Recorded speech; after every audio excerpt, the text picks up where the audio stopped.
Boa noite a todos que nos recebem hoje. Bom dia, como vocês estão vendo para a nossa gravação. Bom dia ao nosso convidado Anderson, da Somos Lares, que hoje somos agraciados com a sua presença. Gente, falando um pouquinho do que são as aulas livres, caso vocês tenham chegado por aqui pela primeira vez, as aulas livres são momentos que a gente convida colaboradores, pessoas que a gente admira, pessoas que a gente teve um certo contato recentemente com o conteúdo, e a gente gostaria de amplificar a voz e gostaria de que vocês também pudessem conhecer um pouquinho desse trabalho e um pouquinho mais a respeito do que eles têm a dividir também. No dia de hoje, nós temos o Anderson, que é fundador da Somos Lares. Ele é formado em marketing e empreende nesse ramo desde 2009. E uma novidade legal do Instituto também, nós lançamos a nossa agenda do segundo semestre nessa semana. Então, por favor, deem uma olhadinha do que espera vocês, tanto nessa quanto nas próximas vezes que a gente se encontrar aqui no YouTube. Queria dar as boas-vindas para o Anderson. Acho que ele vai ter muito mais para se apresentar quando ele começar a falar com vocês. E entender um pouquinho mais o que eles fazem. Nós somos Lares. Bom dia, Anderson, tudo bem? Bom dia, né? Boa noite. Boa noite. Bom, em primeiro lugar, eu gostaria de agradecer a oportunidade de estar aqui compartilhando, falando um pouco. Acho que todo empreendedor, né? Eu sempre comento que o grande prêmio do empreendedor é essa possibilidade de estar falando, né? A sua narrativa, das coisas que acredita. Então, tem uma pessoa, um empreendedor também, que eu admiro muito ele, o Facundo Guerra. Ele é um empreendedor paulista. Na verdade, ele é argentino, mas radicado em São Paulo há muitos anos e tal. E ele fala muito sobre isso, né? Ele tem um livro que é ótimo para empreendedorismo, Empreendedorismo para Subversivos, que ele fala muito isso, assim, que na verdade, o grande prêmio do empreendedor é poder falar a sua narrativa, né? Contar a sua história a partir do ponto que ele está ali se arriscando e está fazendo. Ele fala que o empreendedor, claro, pode ganhar dinheiro, pode ter uma vida bem, né, sucedida, mas o verdadeiro valor, né, o verdadeiro prêmio de quem empreende é poder contar a sua verdade ali no dia a dia, né? Porque de fato está se arriscando.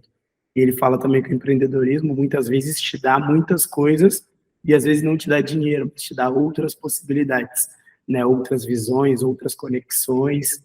E às vezes a gente tem que separar um pouco esse ego da sua visão de mundo e tudo mais. E acho que nessa minha jornada como empreendedor, acho que eu venho entendendo um pouco disso. Não é fácil, né, empreender no Brasil, assim. É bem difícil, né? A gente vive num país que a divisão econômica ela é extremamente bem separada. Então, a gente que anda ali no meio, né, nas margens, realmente é bem difícil sobreviver e fazer a coisa acontecer. Mas fico feliz com os meus resultados, acho que a gente está aqui conversando sobre isso.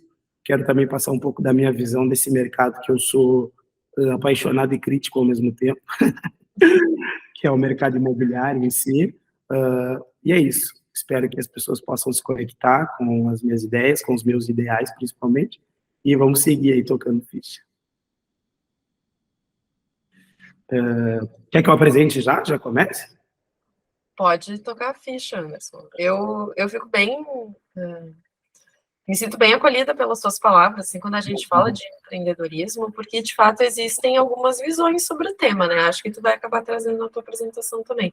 Existe o mito do empreendedorismo, né? Que a gente brinca na internet, que porque tu tem teu próprio negócio e tu faz os teus horários, automaticamente a tua vida é maravilhosa, né? E na verdade, pouco se fala sobre os dias que a gente não dorme, o risco que a gente toma. E bem, é tão difícil quanto ter um emprego formal. Exato. E ter um chefinho ali falando na tua orelha. A diferença é que os chefinhos falando somos nós na nossa própria orelha. E nós somos responsáveis por outras tantas pessoas. Então, eu acho bem importante que tu traga isso, principalmente a tua experiência ali, falando que para algumas pessoas às vezes é mais difícil, para algumas é mais fácil, depende também das tuas relações. A gente também não pode relativizar, né? O acesso. Com certeza. Eu vou abrir aqui a apresentação, então vou começar a falar um pouco mais, né, do que eu trouxe hoje para a gente conversar. Deixa eu compartilhar minha tela aqui.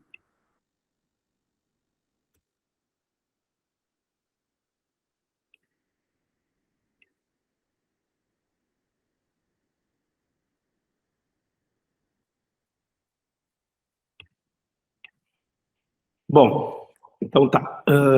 Como eu estou no meu computador e abri a apresentação, tá tudo certo, aí tá me vendo, né?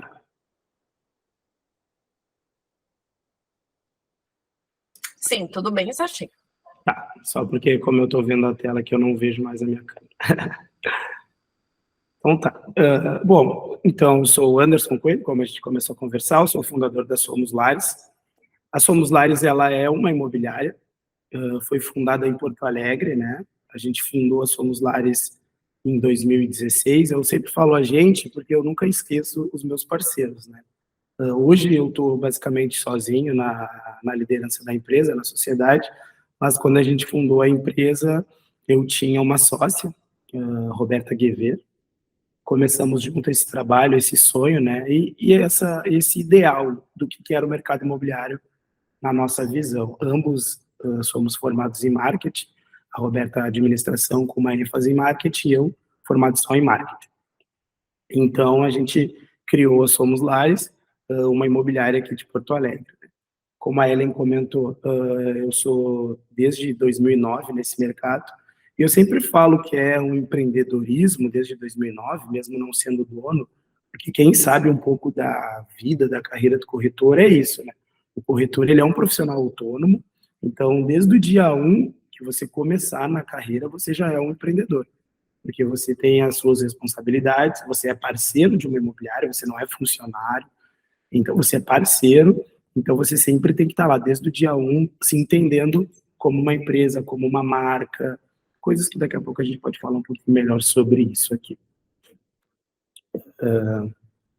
Então, por que eu escolhi esse tema, né? E esse tema é um tema recorrente em palestras, em algumas oportunidades que eu tenho de falar.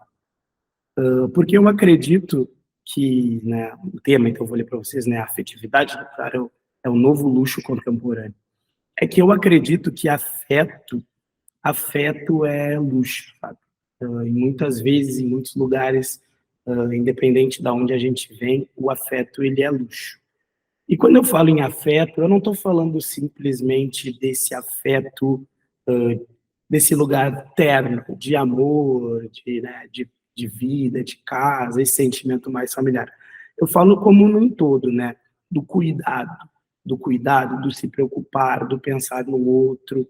E eu acho que o mercado imobiliário, ele deveria ter mais afeto. Eu penso que ele tem muito individualismo, num lugar que não era, né?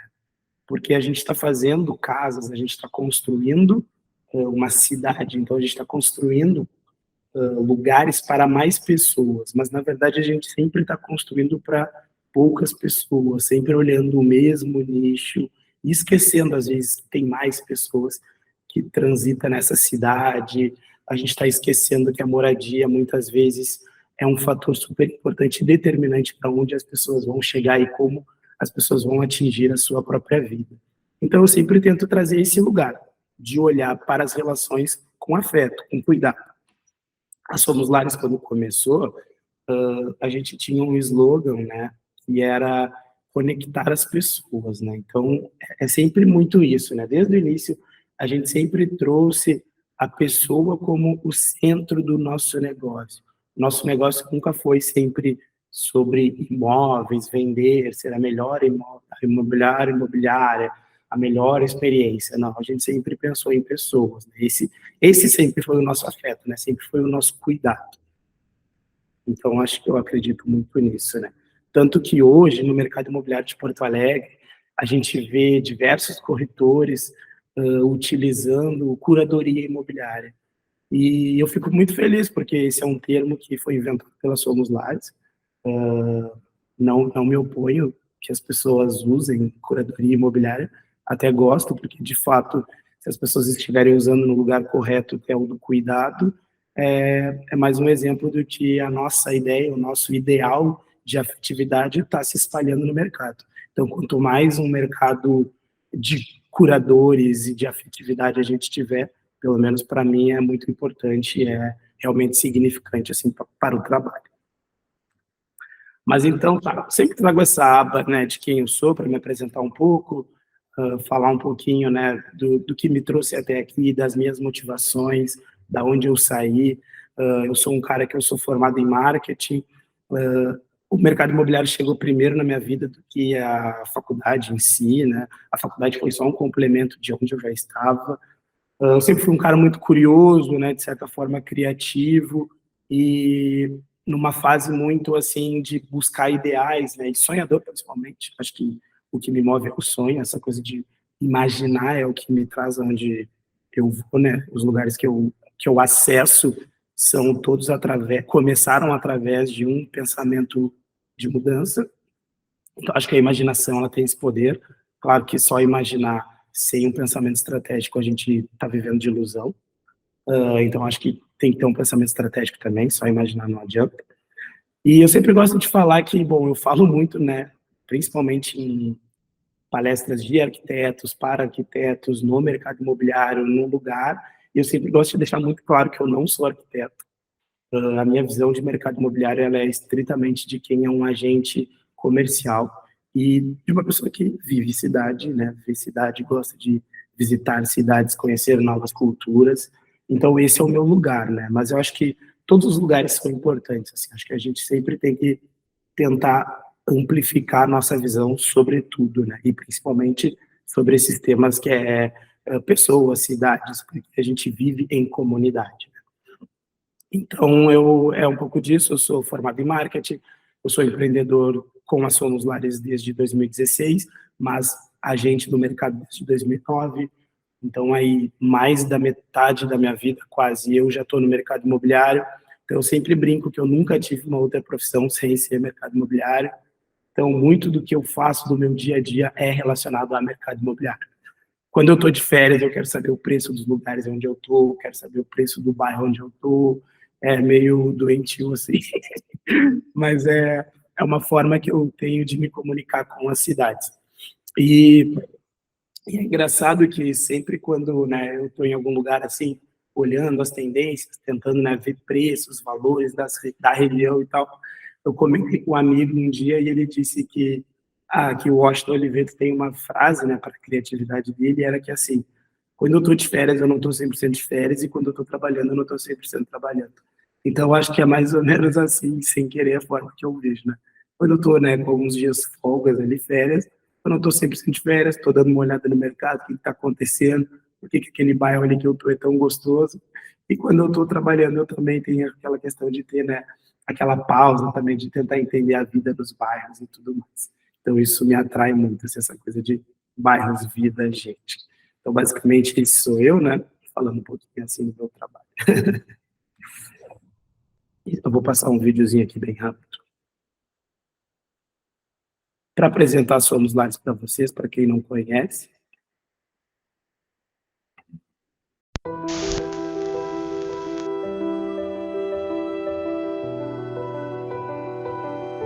Somos movimento. Buscamos conexões sinceras. Somos apaixonados pelos detalhes, atentos ao futuro, respeitando o passado. Somos os comunicadores da nossa própria narrativa, sem roteiros, sem regras. Buscamos significados.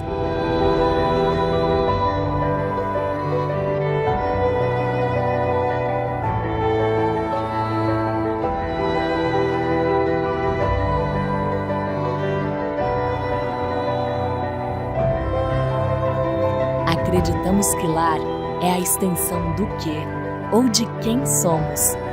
Somos o elo entre você e o seu novo lar.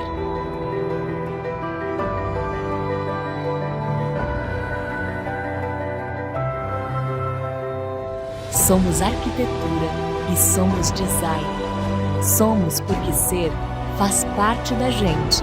Somos pessoas. Somos a conexão entre você e o seu novo habitat. Somos o meio de um fim e o início de uma jornada.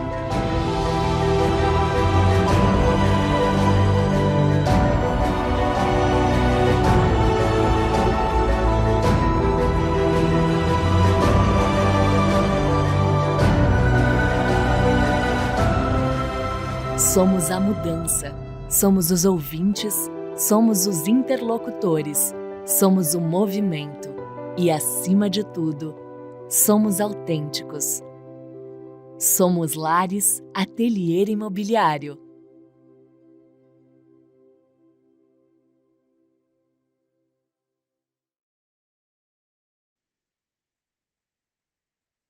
Então, bom, eu acho que esse manifesto ele está disponível no nosso site, quem quiser ver de novo, é só entrar lá, acessar. Acho que esse manifesto ele é muito importante, porque ele fala muito, né, sobre, resumidamente, o que eu falei no início, né, sobre a forma da Somos Lares se posicionar nesse mercado. Eu sempre falo, né, com muita propriedade, que eu falo sobre o meu lugar, né, eu não tenho a pretensão de falar sobre o mercado imobiliário inteiro. Eu, particularmente, tenho uma construção sólida no mercado imobiliário. Eu já trabalhei como corretor, eu já trabalhei numa empresa que fazia captações de incorporação de cotas para novas incorporações imobiliárias. Já trabalhei em uma incorporadora na cidade, que também tem um trabalho legal, assim, disruptivo. Então, acho que o meu ciclo, no mercado imobiliário já foi 360, e hoje eu estou do lado, né, nessa parte comercial, e principalmente nessa parte de vender apartamentos usados e tudo mais, que é uma venda totalmente diferente de uma venda de lançamento. Então, a minha carreira ela tem um 360 graus muito completo. Então, eu tenho, de certa forma, segurança e profundidade para poder falar de várias etapas do mercado imobiliário, que às vezes eu acho que é um pouco disso que falta em alguns agentes, sobretudo a sua visão limitada de estar no seu mercado de nicho e achar que aquele mercado de nicho corresponde a todo o mercado imobiliário. Então, por isso que eu acho que o mercado imobiliário ele tem diversos discursos e às vezes é difícil a gente entender exatamente tudo que acontece, porque as pessoas elas não entendem que ela está falando de um nicho e ela quer falar que aquele nicho é, sobretudo, o mercado todo. Então, essas são as visões que eu partilho desse lugar assim de desconfiança, entendeu? Acho que não dá para ser tudo, né? Se a gente vai partir por uma questão bem objetiva e técnica, existe um médico que cuida do coração e um médico que cuida do pé. Aquele mesmo, talvez o médico ele possa ter uma visão geral sobre como funciona um sistema no pé e tudo mais, mas ele tem a sua especialidade. Eu acho que a partir do momento que o mercado imobiliário começar a entender que precisa ter especialidades e as pessoas têm que falar sobre as suas especialidades, com certeza a gente vai ter um mercado imobiliário muito mais maduro e qualificado. Eu acho que é isso. Assim, as pessoas têm que começar a entender que existem nichos dentro do mercado imobiliário. A pessoa que está falando de uma venda de lançamento não é a pessoa que pode falar de uma venda de avulso. A pessoa que está fazendo talvez um desenvolvimento imobiliário, que está pensando num ponto lá do início, talvez não é a mesma pessoa que só está acostumado com locação. Então, assim, a gente tem uma gama muito grande de profissionais. Como eu disse, desde o início, mais também uma questão subjetiva no feeling, que é muito da minha forma de ver, né, a vida e o mercado, eu sempre me apoiei em coisas reais. A minha empresa, a gente começou com uma questão que eu comentei ali no início da curadoria imobiliária, né, que é cuidar, ser responsável por um determinado produto. Então, a gente escolheu não falar de arquitetura. Quando a gente começou a pensar na nossa curadoria, a gente falou, bom, a gente não pode ter uma empresa que vá falar de arquitetura, porque nenhum de nós, né, os sócios, éramos arquitetos. Então, por que a gente vai defender via arquitetura, né, com características de arquitetura, que aquele projeto é melhor que aquele, ou que aquele é melhor que aquele, se não temos, né, a certeza absoluta, né, a dominância da técnica.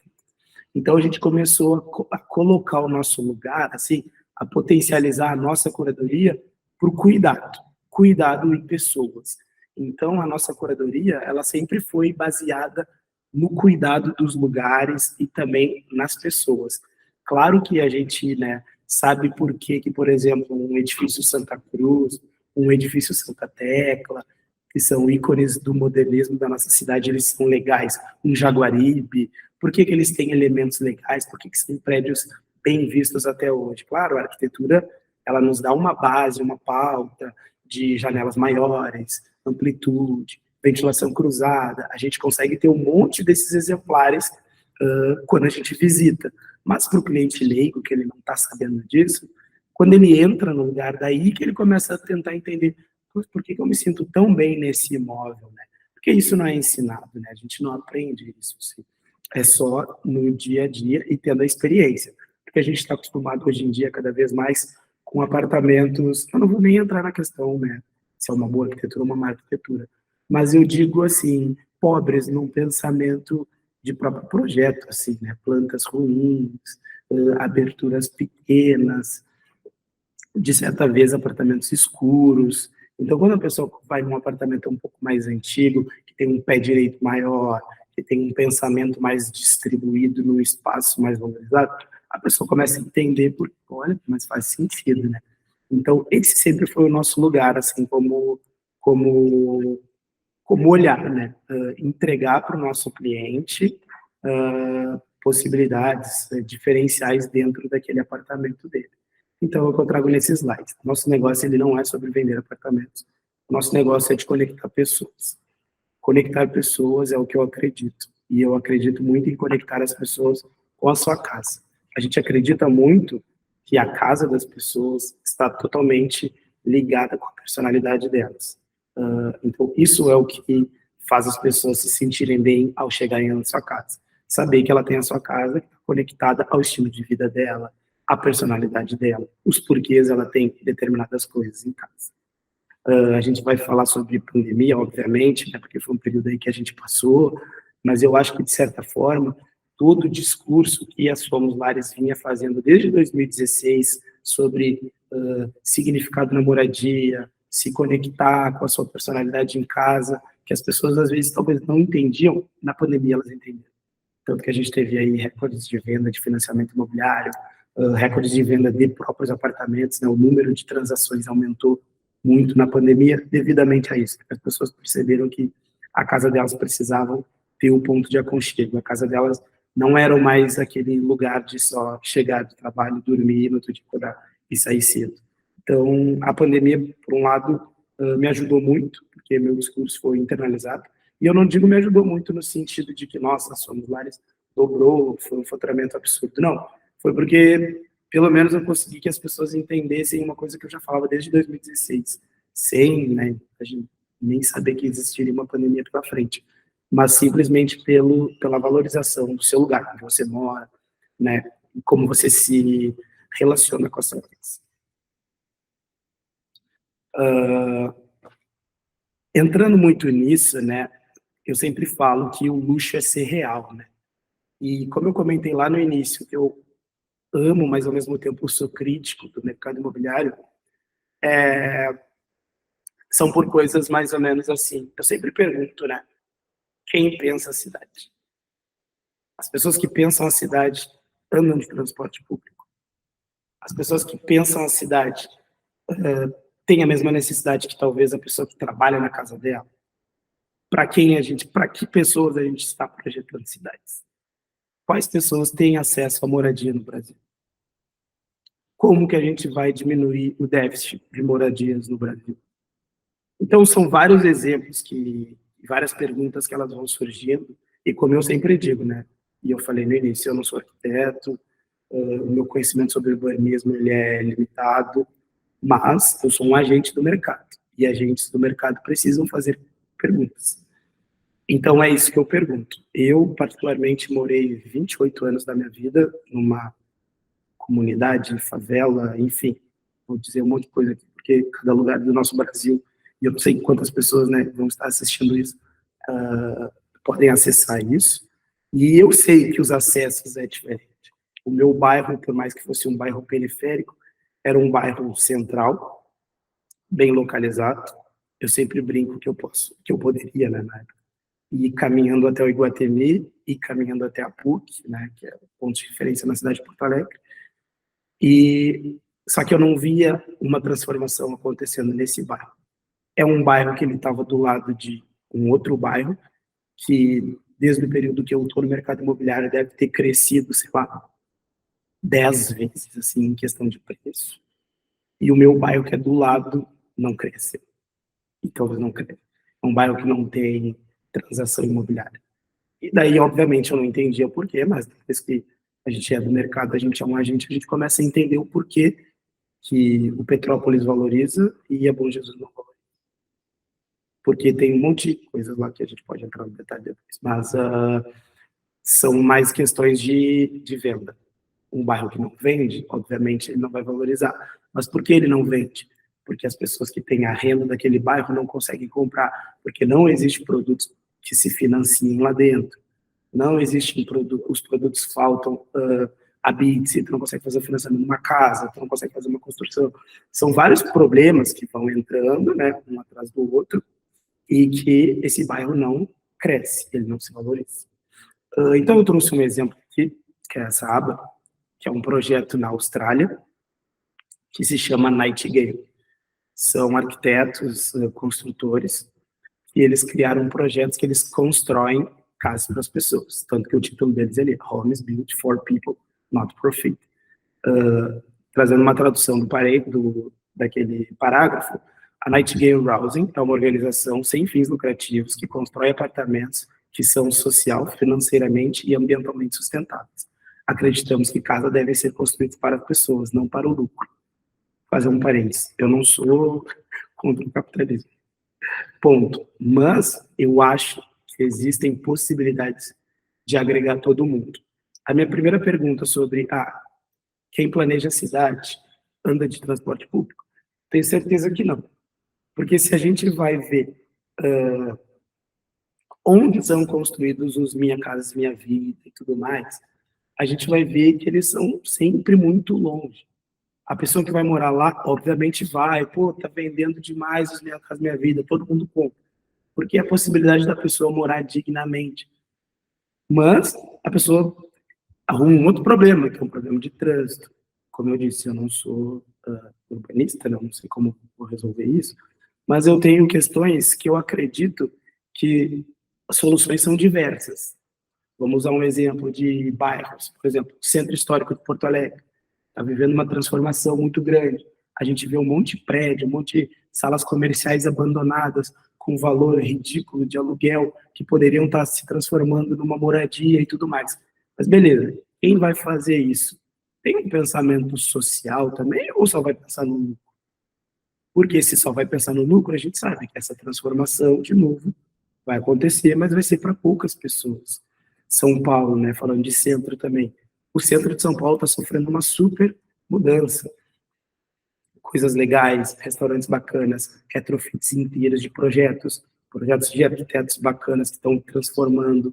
Mas a gente sabe que também poucas pessoas vão ter acesso a essas mudanças, a esses retrofits. E quando eu digo poucas pessoas, é porque tudo que é dentro da cidade acaba ficando caro. Mas, Anderson, tu comentou que tu não é contra o capitalismo. Não sou contra o capitalismo. Mas eu acho que existem formas de pensar a cidade diferente. Eu acho que existem formas de fazer mercado imobiliário diferente. Eu acho que existem formas e possibilidades de tu atingir todos os públicos. Então, é isso que eu penso. Eu só acho que falta, às vezes, interesse. De assumir, de entender que, bom, eu não tenho interesse em acabar com a falta de moradia. Ok, eu acho que esse é o ponto. O luxo é ser real. Então, acho que essa é a verdade que a gente, às vezes, tem que trazer para a mesa, de dizer, eu não estou interessado em resolver esse problema. E é isso. Mas se existe o interesse, eu acho que existem várias possibilidades de fazer. É só querer. Então, acho que, assim, como inovação, o Nightingale, para mim, eu sou muito fã deles. Eles já têm, acho que eu já sigo eles no mínimo quase 10 anos, assim. Acho que todo o tempo da Somos no mínimo, sim, já são 7 anos. Porque eles trazem essa forma muito real e prática, porque eles estão fazendo projetos sem fins lucrativos. Eles não ganham dinheiro, claro que ganham dinheiro, mas assim, eles não estão fazendo só pela especulação imobiliária. Eles constroem prédios e destinam diretamente para as pessoas. Com isso, a gente sabe que a gente consegue reduzir, principalmente quem já trabalhou ou quem faz viabilidade econômica financeira, sabe? Que consegue reduzir um monte de coisa, não tem custo de marketing, não tem um monte de custo que está dentro dos prédios que a gente está comprando hoje, que diminui, né, esses valores e a gente poderia estar entregando o mesmo apartamento com a mesma qualidade para outras pessoas, né? Então, esse é um projeto que eu sou muito fã, assim, e eu acho que é um projeto que me encanta muito, assim. Se pudesse ser feito isso no Brasil, com certeza eu seria um embaixador, assim, do Nightingale, porque eu acredito muito nessa forma de fazer isso. Claro que daí, só fazer um parênteses antes de mudar de página, assim, é que, mas existe construção a preço de custo no Brasil, tem algumas empresas que fazem, mas daí a gente precisa também fazer um recorte de Brasil, né? Quantos brasileiros médios conseguem pagar 200, 300 mil reais num período de obra? De novo, existe, mas quem que a gente de fato alimenta, quem de fato ganha dinheiro com as possibilidades que existem? Então, é nesse lugar que eu encaixo o meu pensamento. Eu sou um cara, né, negro, como vocês podem ver, e a minha empresa é uma empresa de médio alto padrão. Nesse tempo todo, a gente vendeu para, acho que, 3 clientes pretos. Tiveram condições de comprar um apartamento no nosso ticket médio, que a gente tem de 450, 500 mil reais de média, né? Disso para cima. Mas a média, esse é o nosso ticket médio aqui da empresa. E eu sempre me pergunto os porquês, mas eu sei os porquês. Uma falta de renda, uma falta, né, questões que vêm muito, muito antes da nossa existência aqui nessa terra. Então, assim, eu acho que, por mais que as pessoas não gostem, precisa ter uma consciência, principalmente, eu estou falando aqui para arquitetos, para as pessoas que vão pensar a cidade, tem que ter uma consciência que a gente precisa, se a gente está falando para todo mundo, a gente precisa olhar para todo mundo, precisa olhar para uma lógica, né, para uma logística inteira. Então, a gente tem que começar a pensar nisso. Quem consome meu produto, por que está consumindo? Pô, todo mundo vai trabalhar só para 3% da pirâmide? A gente tem uma pirâmide inteira de pessoas e de renda, né? A gente vai trabalhar só para essas pessoas? Então, é sempre esses questionamentos que eu sempre faço. Então, é isso que eu sempre pergunto, assim, né? Onde está a inovação na construção e na arquitetura? E daí, quando eu falo inovação, não estou falando em PropTechs, Construtechs, eu não estou falando em construir um prédio em 2 dias, um prédio de 25 andares em 1 semana. Eu estou falando dessa inovação mais no pensamento social, assim, né? A construção de uma forma mais integrada. Eu sempre penso, né, como eu falei, eu já tive uma experiência de trabalhar numa incorporadora. Tem um último prédio que eles estão construindo que levou mais ou menos um ciclo de 11 anos ali, entre aprovação de projeto, ajustes, tudo mais, construção. São grandes ciclos. E qual é a responsabilidade das pessoas que estão pensando esses mercados, entendeu? Pô, imagina, nós vamos fazer um ciclo mais padrão, que é um ciclo de 3, 5 anos, 6 anos, né, menor, assim, reduzido. Imagina, hoje, tu vai pensar, daqui a 6 anos, a pessoa que vai morar, sabe?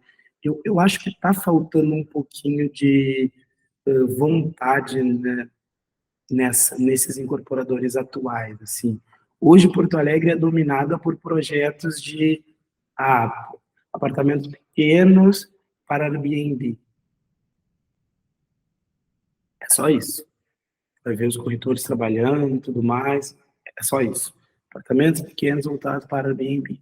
Esse é o que vende, isso que está vendendo. Mas vai ser sustentável daqui a 10 anos, quando a gente for olhar para a cidade, olhar para esses apartamentos, vai ter uso? Essa é a minha pergunta que eu faço do incorporador. Tudo bem que vendeu, foi um sucesso, vendeu tudo na primeira semana, com aquela promessa que tu vai ganhar 5 mil por mês de Airbnb. Mas vai ter uso daqui a 10 anos, daqui a 15 anos? É isso que eu me pergunto, assim, sempre no mercado imobiliário. E eu acho que tem uma preguiça, assim, sabe?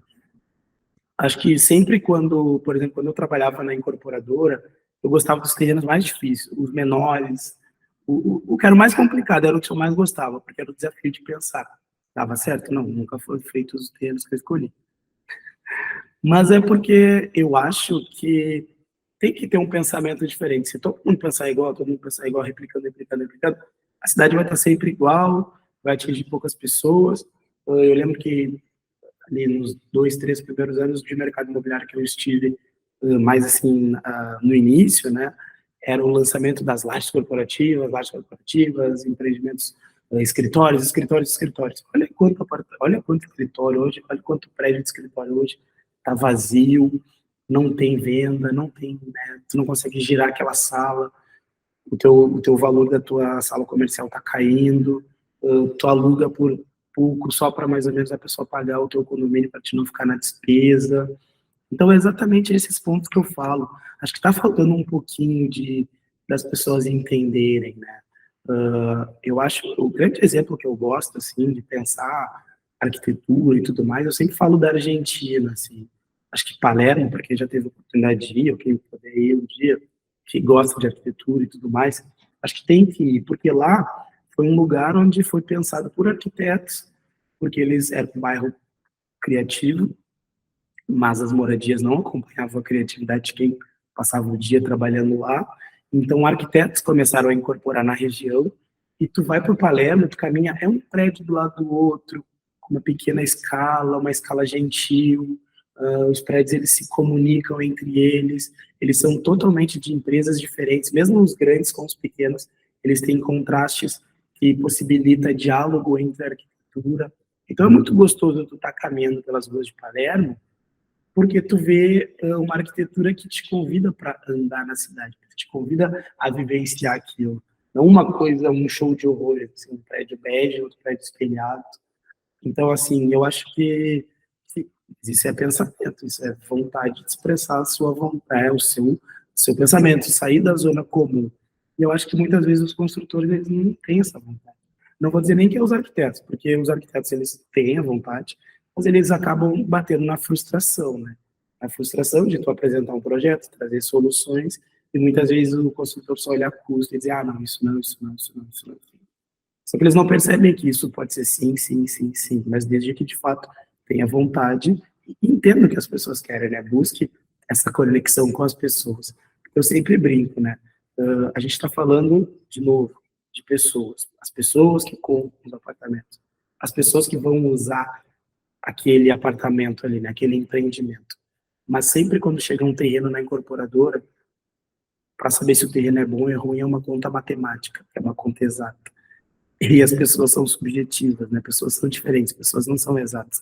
A gente não é exatamente igual a todo mundo. Então, para mim, esse paralelo é muito engraçado. Por que eu faço um produto que são para as pessoas subjetivas, mas eu sempre valido ele por exatidão, sabe? Eu sempre deixo essas perguntas no ar, porque é o que eu acho que faz a diferença, enfim, né? Bom, falar aqui um pouco dessa estrutura. Essa estrutura sempre foi a forma que eu penso na comunicação da Somos Lares, desde o início. Moradia, arquitetura, design e arte. Eu acho que essas 4 atividades, elas são atividades que estão totalmente correlacionadas e são, de uma forma, né, humana e pessoal, o que fala sobre o que guia o nosso senso de viver, né? Tanto na parte da moradia, como de vivência como pessoas em comunidade, por exemplo, nos bairros mesmo. Eu sempre chamei ela de mata. E dentro desse tempo todo de Somos Lares, que a gente foi se comunicando, esse sempre foi o nosso pilar de comunicação. Agora, depois de 7 anos, eu resolvi apostar, né, no MADA diferente, no MADA como uma plataforma. Então, a gente criou uma plataforma, o MADA nada mais é que é uma plataforma de diálogos multidisciplinar, que promove a conexão de pessoas e inteligência para a gente pensar, né, a moradia através da arte, da arquitetura e do design. Então, depois tem o Instagram ali que eu posso passar para quem quiser nos seguir, que é justamente isso. A gente quer debater essa moradia também, a gente quer entender como que a gente resolve esses problemas da cidade, debater essas distâncias, por que a pessoa que mora em determinado lugar tem uma vida mais afetada porque ela perde muito tempo no trânsito, por que a pessoa não consegue ter o mesmo rendimento que outra pessoa que mora mais perto da cidade. Então, assim, a gente quer refletir sobre isso. E moradia e arquitetura, a gente não quer ficar só nessa bolha do design, da arquitetura premiada, da arquitetura sustentável. Não, a gente quer falar da moradia digna, do que a pessoa precisa para ter uma vida melhor. Então, né, eu convido todos a depois a seguir o MADA, porque lá vai ser esse lugar, esse ponto de conversas. E como eu disse, lá a gente quer desenvolver e ter novas perguntas, a gente não quer ter só respostas. A gente quer que essa plataforma ela cresça para que a gente possa debater juntos. E tudo nisso nasceu disso. Mudanças reais nascem de conversas reais. Então, a gente acredita muito nisso, na franqueza da conversa, para que as coisas possam, né, acontecer, possam, né, se transformar e, quem sabe, através de aí, pensamentos e esforços, a gente possa estar, de fato, mudando realidades, né, mudando vidas, mudando distâncias, diminuindo distâncias, entendendo que a moradia é um acesso que todo mundo tem direito e possa, né, ser útil aí para todo mundo aí, essas provocações, essas conversas aí para todo mundo que pensa a cidade, né, seja desde governos a também empresas, empreendedores, pessoas que querem entrar nesse mercado imobiliário, né, pessoas que têm interesse assim a ser agentes dessa mudança, né, desse lugar. Basicamente o que eu tinha para falar sobre a Somos Lares, sobre a minha forma de ver um pouco o mercado é isso. Nosso tempo ele é relativamente curto, então às vezes alguns assuntos a gente tem que ser um pouco mais corrido, mas eu estou sempre à disposição. Esses são os canais da Somos Lares e muito obrigado ao pessoal pelo convite. Estou à disposição sempre para que a gente possa debater esses assuntos que às vezes são sensíveis, polêmicos, mas eu acho que é muito importante, né? Como eu disse, acho que as mudanças, elas acontecem de conversas reais.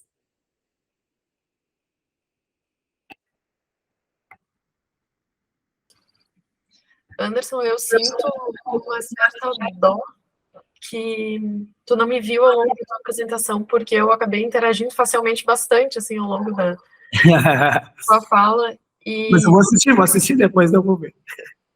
Olha, tu passou por muitos espectros, desde o acesso à moradia até o que seria uma unidade mínima, assim, confortável, que ampare as nossas atividades do dia a dia, até, de fato, a gente chegar a discutir edifício boutique, assim, tu passou por tudo.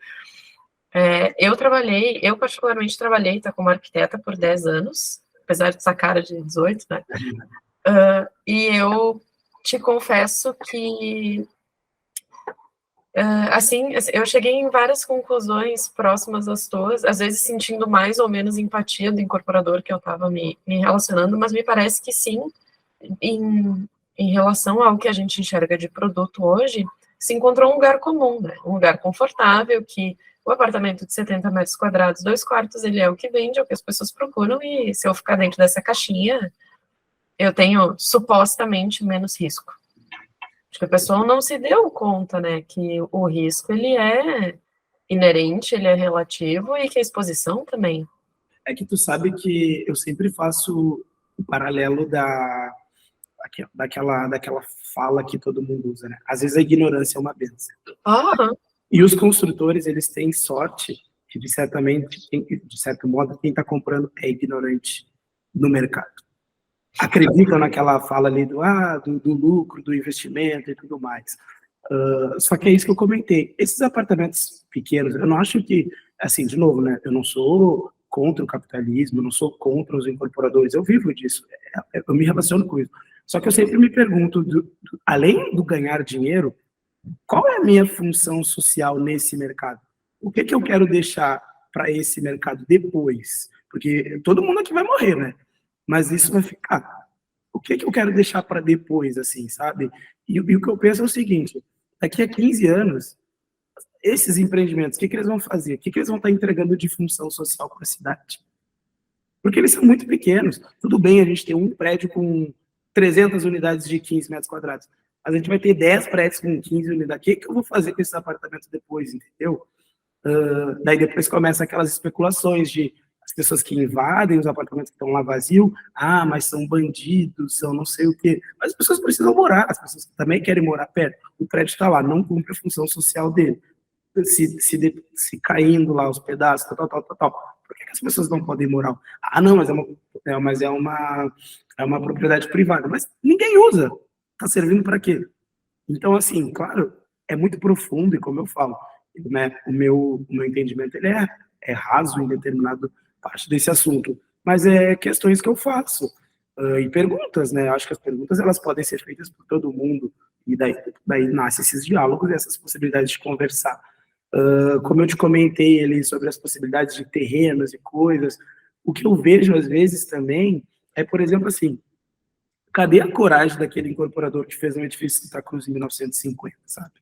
Cadê a coragem dos incorporadores, dos envolvidos em fazer, sei lá, um Copan da vida, né? De tu ter JK e apartamento de 160 metros quadrados para as mesmas pessoas. Cadê a coragem? Porque, assim, todo o grande empreendimento que hoje a gente valoriza, e os arquitetos falam, nossa, é um risco, sempre foi problema.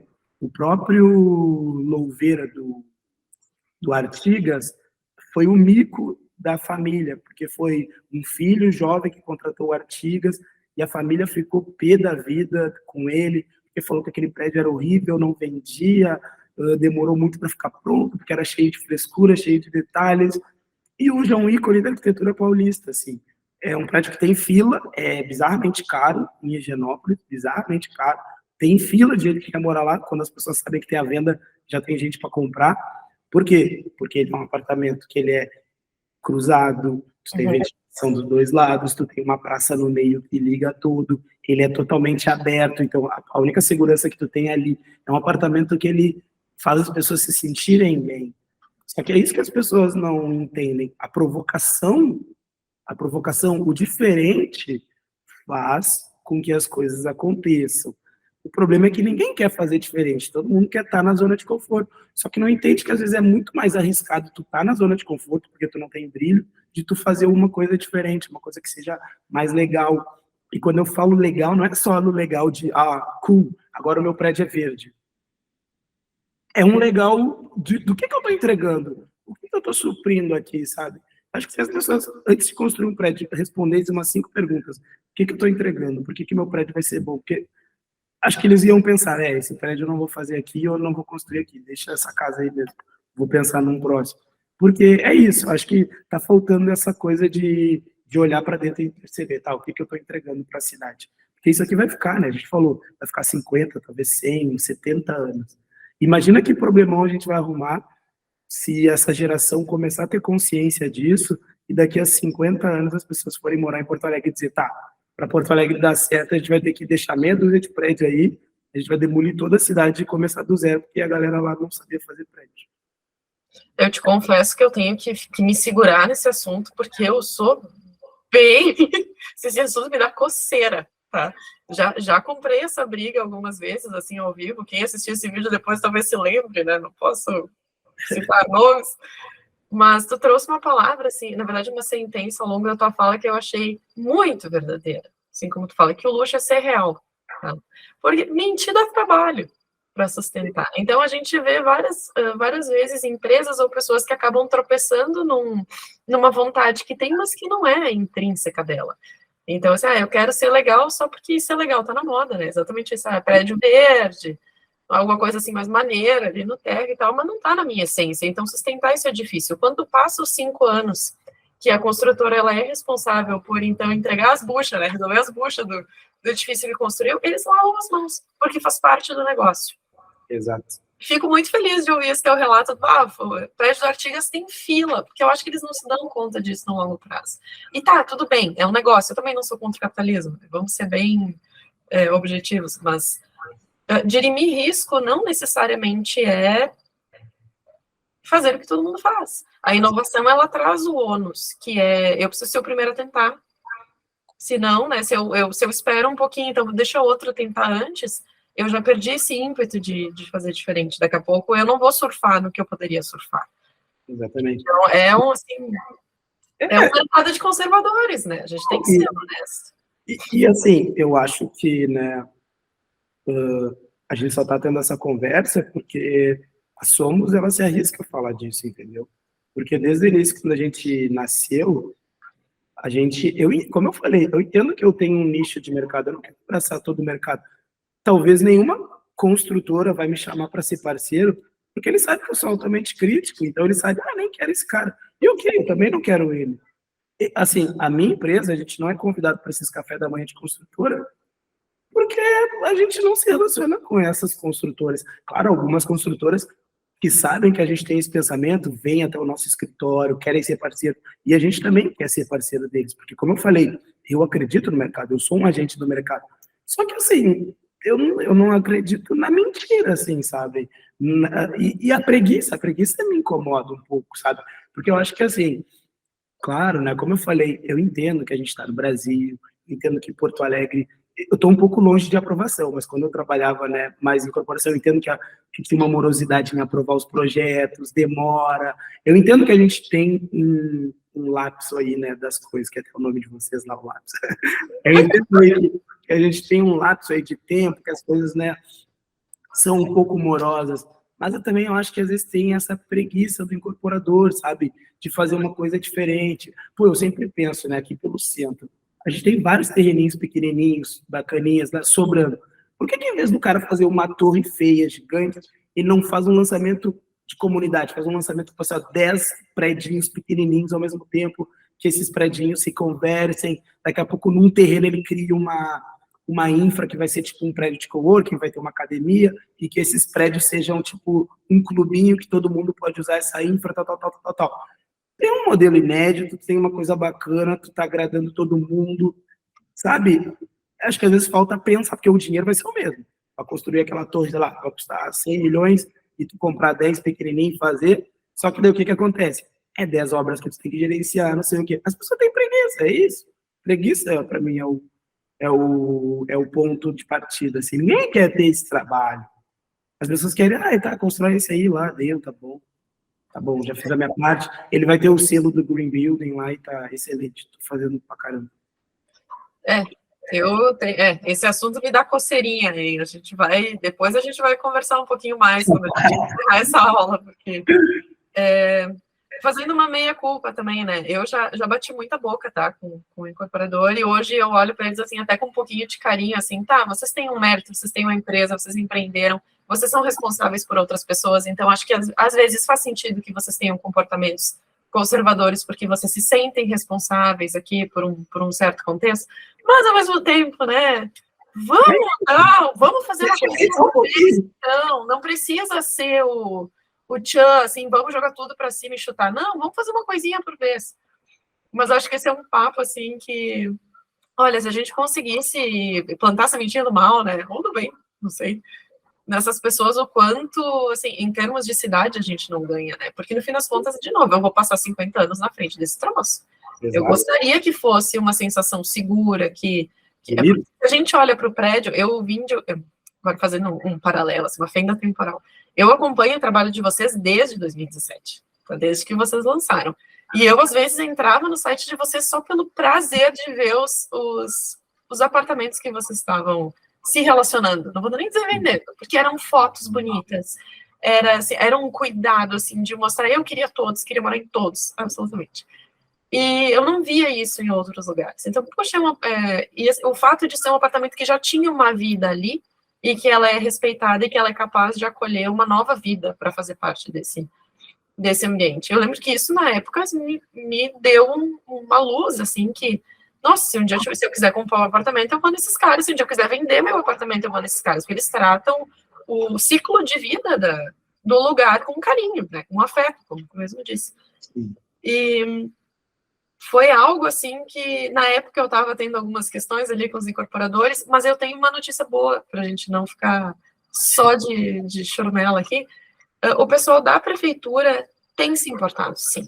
Sim. E talvez eles sejam um dos que mais se dói agora, porque eles sabem que toda vez que eles seguram, os caras vão ser mais conservadores. Então, eles estão tentando largar mais rápido em prol de, daqui a pouco, ter ideias melhores viabilizadas. Sim. Tanto para pequena escala quanto para escala grande. Acho que isso a gente está ganhando. Não. Com assertividade. Exato. Até porque eles viram que, pô, se segurasse muito, tava... Aí vai ser sempre o mesmo, né? Eu tenho que pegar uma área afastada, uma área que não tem infra para eu comprar preço de banana, para eu poder subir uma torre, e daqui a pouco não tem tanta qualidade assim, mas paga as minhas contas, e eu vou ganhar no volume. É a mesma estratégia do produto. É pequeno e é premium, ou é grande e é volume? Então, acho que a gente acabou indo para uma seara mais comum. Exato. O que eu vejo, assim, também, por exemplo, né, fazendo, como eu comentei, claro que, né, acho que nem tudo é ruim, acho que tem várias empresas, quando eu olho também, de certa forma, o mercado imobiliário, quando eu entrei para hoje, eu vejo muitas empresas contratando escritórios bacanas, trazendo um produto mais legal para a cidade, tendo um pensamento, né, de arquitetura para a cidade, mas eu também, às vezes eu vejo que, ok, resolver o problema de, quem tem grana e tudo mais, é fácil.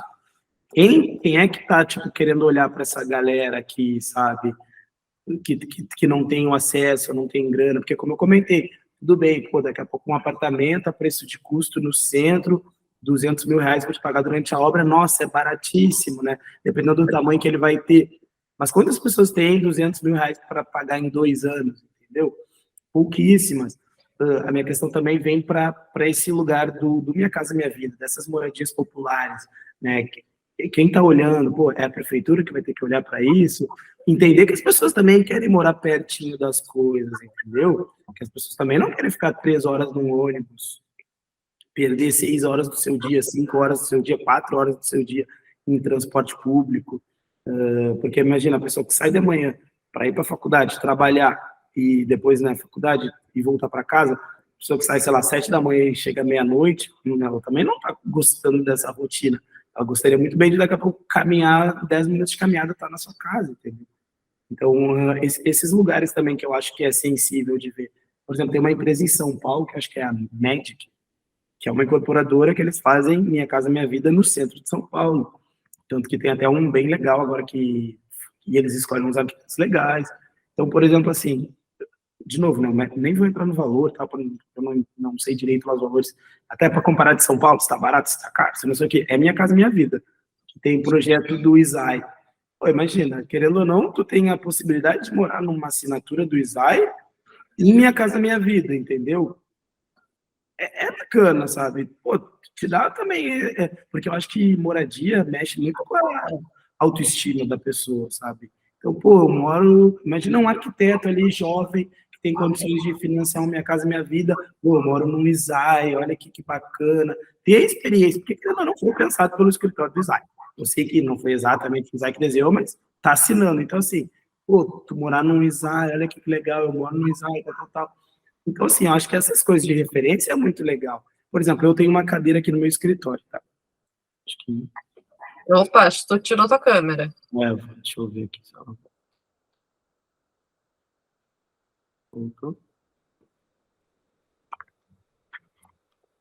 A emoção foi tanta que...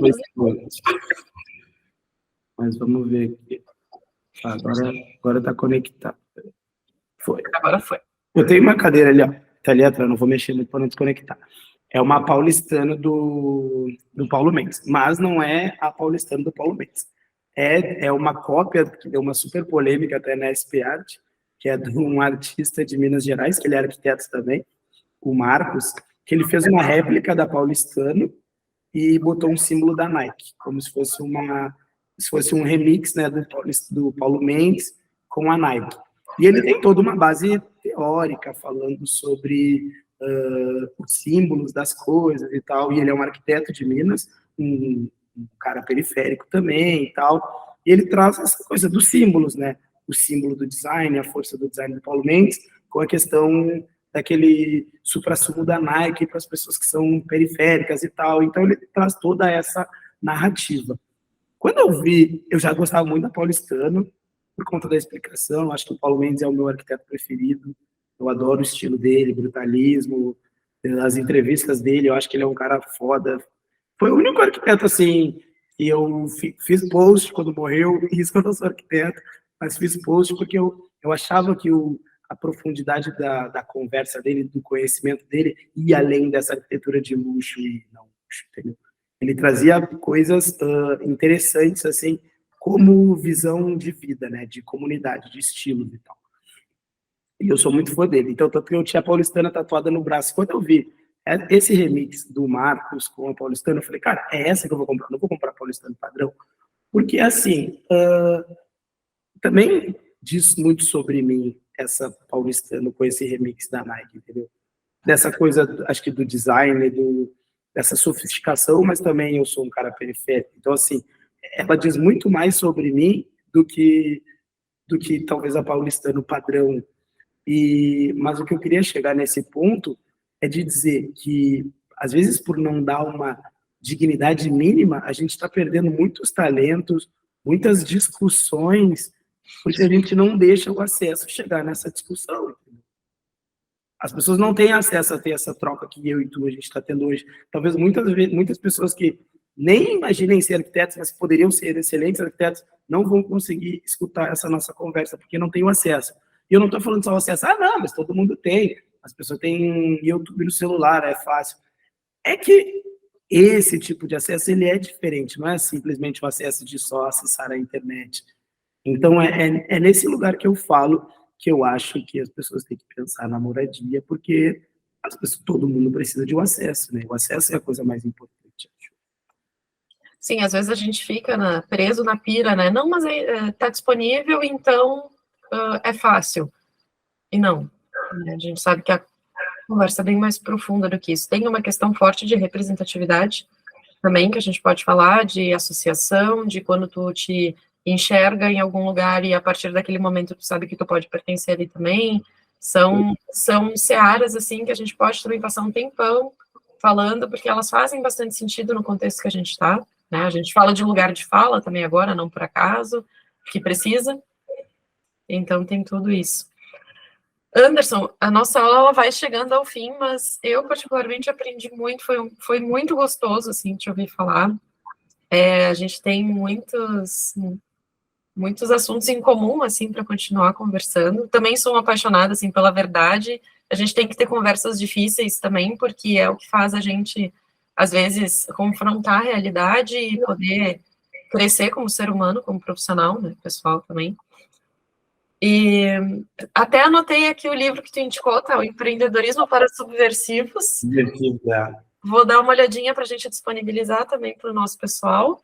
E queria te agradecer imensamente pelo teu tempo, pela reflexão que tu colocou hoje. Já te convido, né? Sabe que agora na metade do mês tem um encontro Cidades Responsivas. Assim que a gente finalizar a aula, eu vou te dar uns trâmites ali para colar na gente. Mas tu é uma pessoa que a gente admira muito, que o trabalho a gente gosta bastante também. Te sinta muito bem recebido quando for ali no nosso novo espaço, está convidado. E acho que foi, assim, algo como... Tu colocar, assim, que a pessoa como centro dos nossos negócios faz muito sentido para a gente quando a gente fala que a pessoa é o centro da cidade. Então, tudo isso é algo, assim, muito legal de saber que a gente se encontra em algum momento, né? Várias pessoas se encontram em algum momento. Gostaria de te despedir dos nossos queridos ouvintes? Gostaria, bom, como eu deixei ali, né, no final, o Instagram da Somos Lares, né, @SomosLares, e também a plataforma do Mada é @New, 2_ Mada. Estou muito à disposição ali para quem quiser trocar, para quem quiser falar. Eu acho que, como eu comentei, né, eu sou muito, assim, apaixonado e, ao mesmo tempo, crítico do mercado, porque eu acho que é isso. Acho que em todas, até as paixões, né, na nossa vida, a gente também tem que ser crítico, né, porque senão a gente vive no mundo da ilusão, né. Então, acho que, da mesma forma que a gente tem que imaginar, a gente tem que criticar para tentar evoluir, né. Eu gosto muito, assim, eu sou muito entusiasta desse mercado imobiliário. Eu acho que o mercado imobiliário ele é muito importante, principalmente para a gente falar de mudança de vida, mudança de relação. Como eu falei, né, mais da metade da minha vida eu estou nesse mercado, então, por conta desse mercado, por conta do meu trabalho, eu consegui, né, assim, buscar um lugar diferente. Então, eu sou muito entusiasta disso e a minha missão, acho que talvez é ajudar as pessoas também, através do mercado imobiliário, se conectarem, né, com a sua vida, essência e buscar mais. Não sou contra ganhar dinheiro, não sou... Inclusive, adoro, né? Posso falar? Eu acredito, né? Só que eu acho que dá pra gente fazer tudo, sabe? Dá pra ganhar dinheiro, dá pra pensar nas pessoas, dá pra olhar o tudo, assim. Eu acho que não precisa ser só para um ou só para outro, sabe? Acho que se a gente começar a entender que o coletivo, ele começa a se transformar mais forte, Porque ao mesmo tempo que mais pessoas estiverem ganhando mais dinheiro, a gente vai potencializando essa própria possibilidade de ganhos, a gente começa a perceber que, opa, tá, peraí, eu posso ter mais clientes aqui, sabe? Eu não preciso ter só esses, assim. Eu acho que quando eu comecei a Somos, e uma vez eu li, não vou lembrar exatamente aonde, mas isso mexeu muito comigo, até uma questão da própria XP Investimentos. Quando eles começaram, a XP Investimentos existia num total de 100 mil investidores no Brasil inteiro. Só 100 mil pessoas do Brasil inteiro investiam na Bolsa. Esse era o 100% do mercado. Depois de 2 anos com a questão da educação, ensinando como que as pessoas investiam, como não sei o quê, acho que em 2 ou 3 anos a XP tinha 100 mil clientes. Então, assim, é exatamente nesse ponto que eu falo, sabe? Se a gente começar a entender que se a gente potencializar os outros, a gente aumenta o mercado, acho que todo mundo ganha. Então tá, Anderson, vou encerrar nossa gravação, quero te agradecer muito de novo, mas tu fica por aí que a gente vai seguir conversando aqui, tá bem? Tá bom, então, muito obrigado, até mais, boa noite para todos.